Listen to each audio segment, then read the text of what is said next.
परमात्मा का स्वरूप क्या है? परमात्मा का स्वरूप है शब्द। शब्द स्वरूपी राम, शब्द स्वरूपी परमात्मा, शब्द गुरु ही हमारा परमात्मा है। अब शब्द बहुत तरह के हैं, दुनिया भर के शब्द, कोई शब्द दे रहा है, कोई शब्द दे रहा है, कोई गुरु कुछ पकड़ा रहा है, कोई गुरु कुछ पकड़ा रहा है। अब उसमें कैसे पता लगे कि भैया कौन सा सही कौन सा गलत है?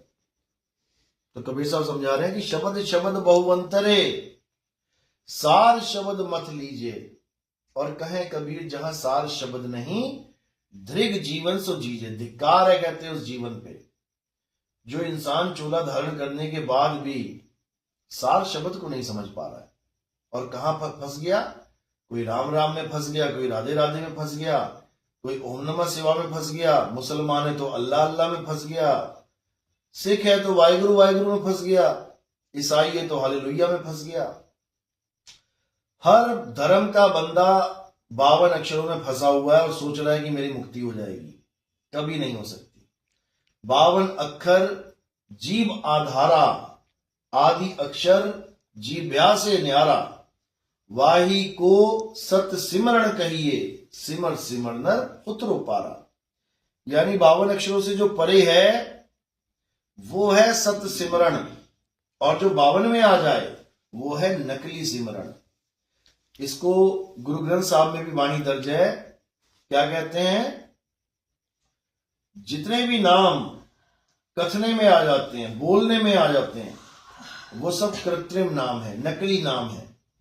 तो कह रहे कृत्रिम नाम कथे तेरे जीबा, और सत्य नाम तेरा परापुरबला। यानी संतों की वाणी है गुरु ग्रंथ साहब में। कह रहे कि कृत्रिम नाम, कृत्रिम यानी नकली। नकली क्यों बोला? क्योंकि इंसानों के द्वारा बनाए गए हैं। एक होता है प्राकृतिक असली, और एक होता है इंसानों के द्वारा बनाया हुआ कृत्रिम नकली। जैसे कोई असली तालाब है तो तुम्हें अलग से पता लग जाएगा देखते कि असली तालाब है, प्राकृतिक है। और किसी आदमी ने बनाया हो वो तुम्हें पता लग जाएगा गांव में ये तालाब बनाया, सरकार ने बनाया इसको। कोई प्राकृतिक नदी है वो तुम्हें दिख जाएगी एकदम कि बिल्कुल प्राकृतिक है। और कोई नहर बनाई हो किसी ने, वो दिख जाएगी तो इंसान ने बनाई है भाई। कोई झरना है प्राकृतिक, तुम देख के समझ जाओगे प्राकृतिक है भाई ये। और किसी आदमी ने झरना बनाया हो वो तुम देखते समझ जाओगे तो डुप्लीकेट है, नकली है। तो इसी प्रकार कृत्रिम नाम कथे तेरे जीबा, और सत्य नाम तेरा परापुरबला। ये जितने भी नाम जीव से बोले जाने वाले हैं, चाहे राम राम हो, चाहे राधे राधे हो, चाहे अल्लाह अल्लाह हो, चाहे वाहिगुरु वाहिगुरु हो, चाहे गॉड गॉड हो, कोई भी नाम, चाहे कबीर कबीर ही क्यों ना हो, ये सारे नाम कृत्रिम नाम हैं। इंसानों के द्वारा बनाए और बिगाड़े जाने वाले नाम हैं। तुम अभी लिखो और अभी मिटा दो। लेकिन जो कबीर साहब कह रहे हैं कि जिसको मैं मानता हूं, जिसको मैं जानता हूं, वो नाम लिखने बोलने पढ़ने में नहीं आता, वो नाम लिखने और मिटाने में नहीं आता। तो साहिब समझा रहे ओ अंकार आदि में जाना, लिखे और मेटे वाही ना माना। ओ अंकार लखे जो कोई, कहे कबीर सो बिरला हुई। यानी जिस नाम की हम बात कर रहे हैं वो नाम लिखने बोलने में नहीं आता, लिखने मेटने में नहीं आता।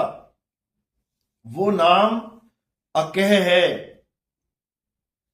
अबोल है, वो नाम अनाम है, वो निअक्षर नी शब्द निज नाम है। वो किसी भगवान का, किसी देवता का, किसी पीर पैगंबर का, किसी गुरु का, किसी अल्लाह वाहिगुरु गॉड का नाम नहीं है। वो नाम आत्म तत्व है, वो तुम्हारा निज तत्व है, वो तुम्हारा निज स्वरूप है। तुम्हारा देही स्वरूप अलग है और निज स्वरूप अलग है। देह स्वरूप में तुम जीव कहलाते हो, अज्ञानता में जीते हो, और आत्म स्वरूप में तुम बंध से अलग हो जाते हो, बंधन से दूर हो जाते हो। उस अवस्था में तुम पीव ही कहलाते हो।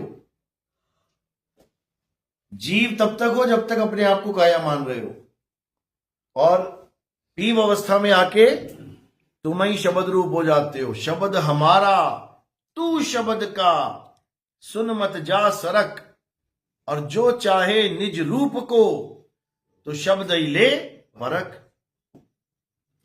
यानी अगर अपने असली स्वरूप को जानना चाहते हो तो शब्द को परखो, आखिर गुरुजी कौन सा शब्द दे रहे हैं। अगर गुरुजी हिंदी, पंजाबी, उर्दू, फारसी, अंग्रेजी, Dutch, French, Spanish, Portuguese, Italian, Spanish, Dutch, कितनी भाषाएं हैं, अगर इन भाषाओं में कोई गुरुजी नाम दे रहे हैं तो इसका मतलब है कि तुम्हें अधूरा गुरु मिल गया, तुम्हें 52 अक्षर देने वाला गुरु मिल गया, तुम्हें जपी मिल गया। गलती से मिलना चाहिए था आत्मज्ञानी, और मिल गया जपी, तो तुम्हारा कल्याण नहीं होगा। अब क्या करेंगे, अब आत्मज्ञानी गुरु की शरण में जाएंगे और क्या करेंगे, जप तप छोड़ देंगे। जपना छोड़ना पड़ेगा, भगवान के नाम जपना छोड़ दो और सूरत को आत्मा से जोड़ दो, तब कल्याण हो जाएगा।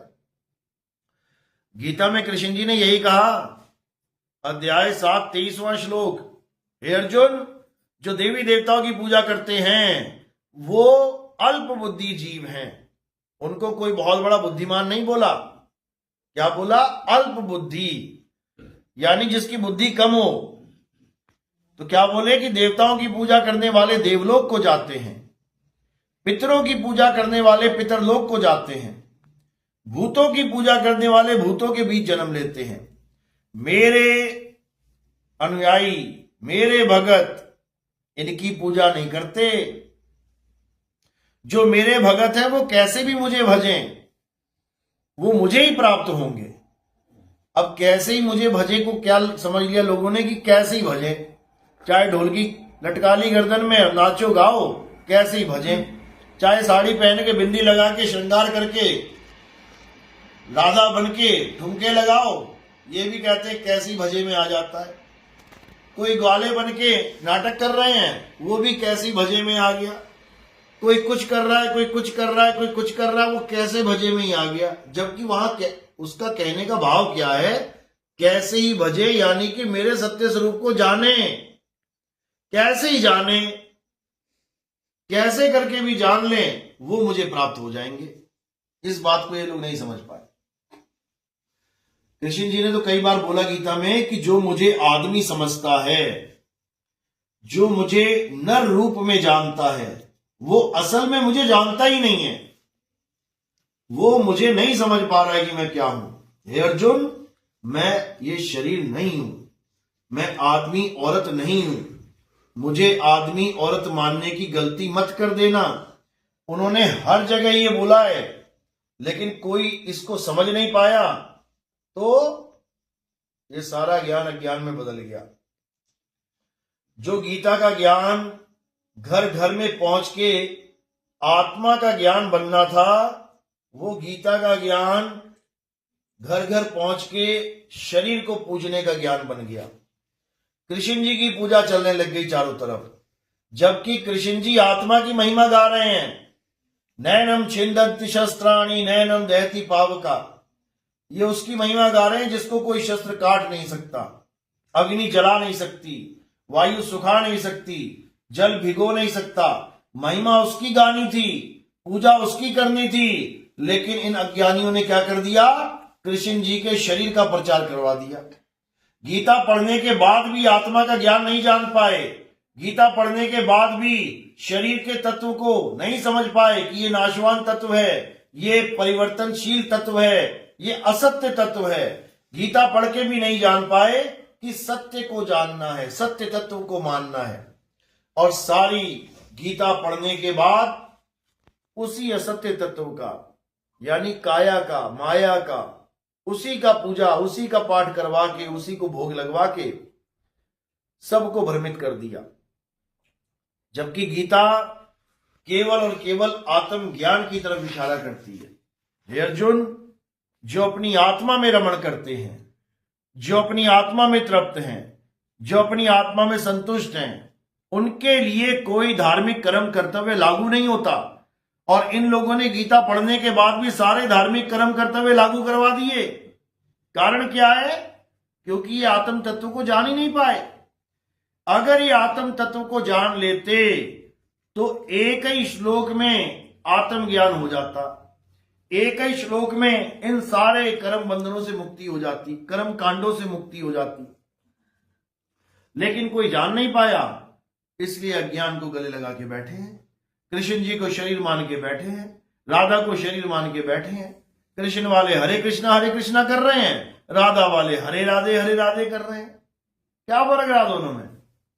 दोनों ही शरीर के पुजारी हैं, जबकि कृष्ण जी ने आत्म तत्व की महिमा गाई है। हे अर्जुन, शरीर तो नाशवान है, शरीर तो हमारे कपड़े हैं, हम शरीर नहीं है। ऐसा कोई समय नहीं था जब मैं नहीं था, ऐसा कोई समय नहीं था जब तू नहीं था, ऐसा कोई समय नहीं था जब ये राजा महाराजा नहीं थे, ऐसा कोई समय नहीं आएगा जब तू, मैं और ये राजा महाराजा नहीं होंगे। तो किसकी महिमा गाई जा रही है? शरीरों की नहीं गाई जा रही है, उस आत्म तत्व की गाई जा रही है। लेकिन उस आत्म तत्व को जानना इन अज्ञानियों के बस की बात नहीं है। कृष्ण जी की पूजा करवा के, राधा की पूजा करवा के लाखों करोड़ों रुपए डकार मारने वाले ये कभी आत्मा को नहीं जान सकते। और इनकी दुर्दशा होगी, इनको 84 में जाना पड़ेगा, कोई माई का लाल नहीं रोक सकता। ये गीता के कथन है कि जो आत्म तत्व को नहीं जान पाता है उसको अन्य अन्य जन्मों में अन्य अन्य प्रकार की नाक, कान, आंख, लिंग, गुदा मिलेंगे, अलग अलग डिजाइनों के। तुम हैरान हो जाओगे देख देख के।